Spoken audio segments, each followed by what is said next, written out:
Góðir landsmenn, við finnum flest að nú eru tímamót. Faraldur í rénun en stríð hafið í Evrópu. Víða má greina bæði hugmyndafræðileg og persónubundin átök og við höfum ekki farið varhluta af því í okkar eigin hreyfingu svo hrykt í.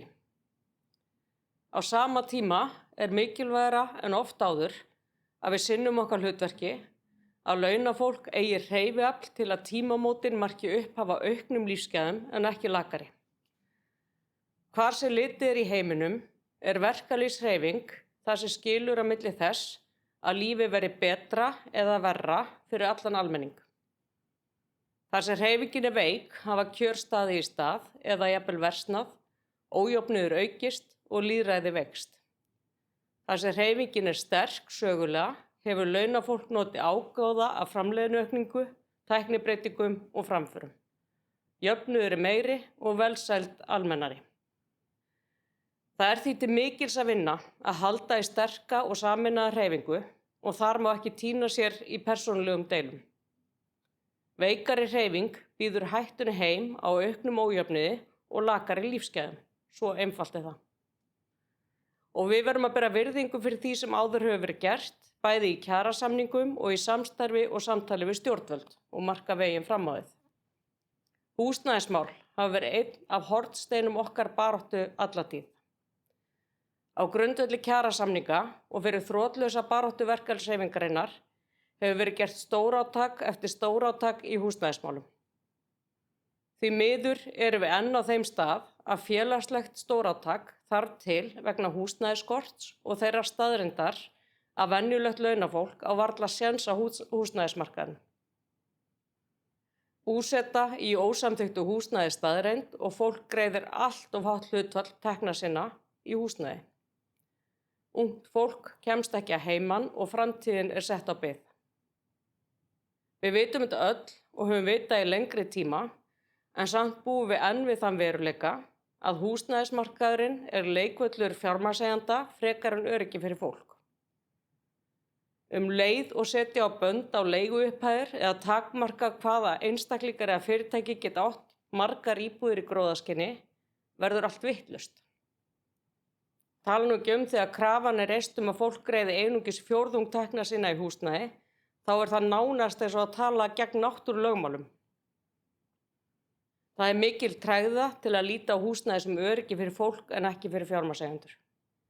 Þess vegna starf okkar mikilvægt og sú krafa sem ótrúlegt en satt verið strótæk að fólk búi við húsnæðisöryggi. Það löngu tímabært að við hættum að ráðast í átök í húsnæðismálum, við eigum að geta ráðið við langtíma stefnumótun, enda ekki svo flókið að spá fyrir þörfina á húsnæði. Verkefnið að mæta henni og gera það á félagslegum forsendum. Yfirskrift dagsins í dag við vinnum.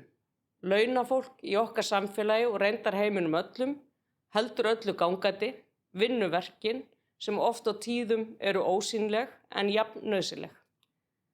Fyrir vinnu skal bera virðingu og vinnandi fólk alstaðar skal njóta öryggis. En yfirskriftir vísa líka í þá sigra sem vinnandi fólk hefur unnið í gegnum tíðina, í gegnum okkar öflugu verkalýðshreyfingu. Ég nefni almannatryggingar, fæðingarorlof, veikindarétt, rétt til að dvelja heima með veiku barni, símenntun og fræðslu og vinnuvernd. Fyrir öllum þessum þáttum var barist, ekkert koma sjálfu sér.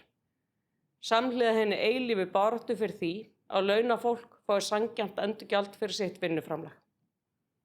Það kjarninn í okkar baráttu og hún hefur borið þann árangur að hér á landi hafa laun hækkað í takt við aukna framleiðni sem tæknibreytingarnar hafa skapað. Þetta ekki hinn almenni veruleiki í löndum heims, enda barma íslenskir atvinnurekendur sig undan því við hvert tækifæri að þeir einir auk fjármagnseigenda hafi ekki mátt maka krókinn.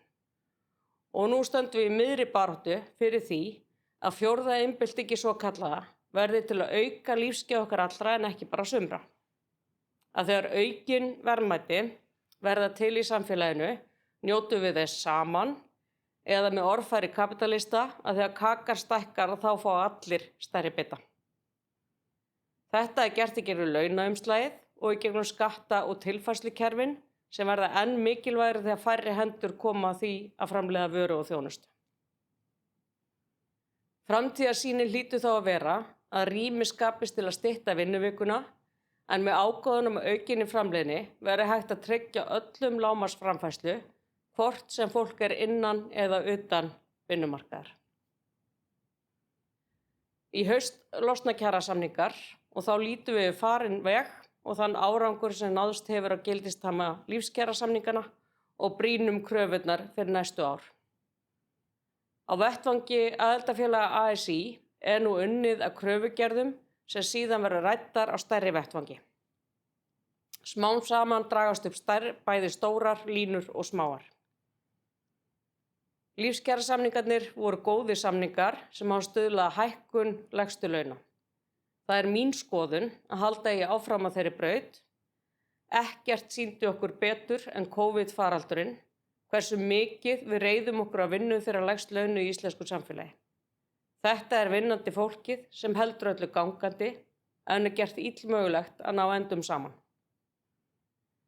Því miður hefur skort talsvert á efndir stjórnvalda gagnvart lífskjarasamningunum og það er umhugsunarefni nú þegar kjarasamningar eru á losna. Ef yfirlýsing stjórnvalda hefur ekki raunverulegt gildi er tæpt að hún geti orðið til þess að liðka fyrir kjarasamningum. Þá er hætt við að við missum sjónar á stóru myndinni og einblínum á kjarahækkanir sem hverfa jafnóðum vegna slælegrar efnahagsstjórnunar eða áframhaldandi húsnæðiskreppu.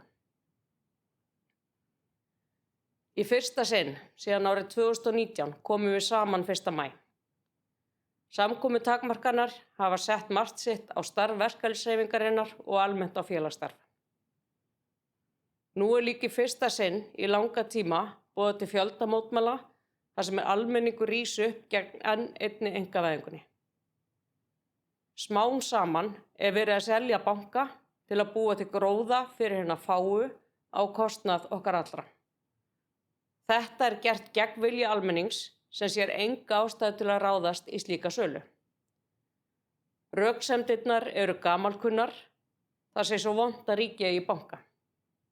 En ef þú spyrð venjulegt fólk á Íslandi, þá hefur það sannarlega farið verr út úr eignarhaldi á bönkum, svo þessi rök halda engu vatni. Við í ASÍ höfum stillt okkur upp með almenningi og mótmælum bankasölunni. Því miður eigum við fáa málsvara innan stjórnmálanna og við höfum ekki annan kost en að halda áfram að brýna röstina og segja nei við gömlum meðulum nýfrjálshyggjunnar. Ágætu félagar. Hreyfingin okkar er mikilvæg sem aldrei fyrr, en til að hún rísi undir sínu hlutverki verður okkur að auðnast að slíðra sverðin innan hennar, annars rísum við ekki undir ábyrgðinni. Hreyfingin er mikilvægri en allir þeir einstaklingar sem veita henni forystu hverja sinni og hún þarf að lifa okkur öll. Vera sterk og öflugt tæki til að sækja fram bætt lífskjör. Megi samveran 1. maí vera til að draga okkur saman og stöðva sundrungu. Við vitum að hvert og eitt okkar má sín lítils í þeirri baráttu sem við þurfum að há fyrir íslenskt samfélag. En saman erum við öflug. Við vinnum og við munum vinna fleiri sigra fyrir vinnandi fólk og samfélagi allt. Gleðilegan baráttudag.